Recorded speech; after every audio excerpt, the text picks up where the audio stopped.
our economy will tip over if we don't address income inequality.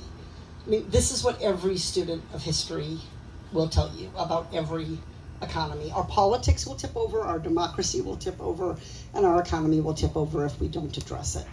So this is fundamentally about what does a healthy economy look like? And it looks like a healthy capitalist economy looks like one where there is mobility, where there is opportunity, and where the people who generate the work and the productivity and the gains are able to share in it. And that's fundamentally where we're not there with where we are in income inequality today.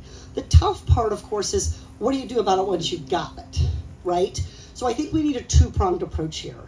We're hearing some progressive Democrats make a lot of noise about things like a wealth tax and how could we think about the gap between corporate CEO pay, for example, and worker pay.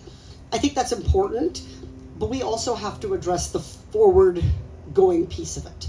And I think that's where making sure workers have power, making sure there's competition to bring down prices, making sure that we reinvigorate our shareholder laws. So let me give you a nerdy but like personal passion of mine. Here's a hot take in corporate America. I think stock buybacks should be illegal.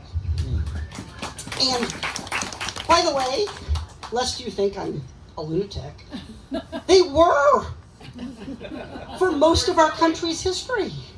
They were illegal because stock buybacks are fundamentally about taking people out of owning a company, turning them from shareholders into non-shareholders in order to boost the stock price of people whose compensation is coming down the pike and going to be paid in stock. So dividends are very regulated. You can only give out a dividend. There's all these laws around it. Stock buybacks are like the wild, wild west, and they just need to stop. And we see this with Big Pharma, who is spending 3 times more on stock buybacks and dividends than they are on research and development. So when they tell you the reason drugs cost so much is R&D, that is just not true, right? And so I've used the whiteboard and done this in a hearing and showed this.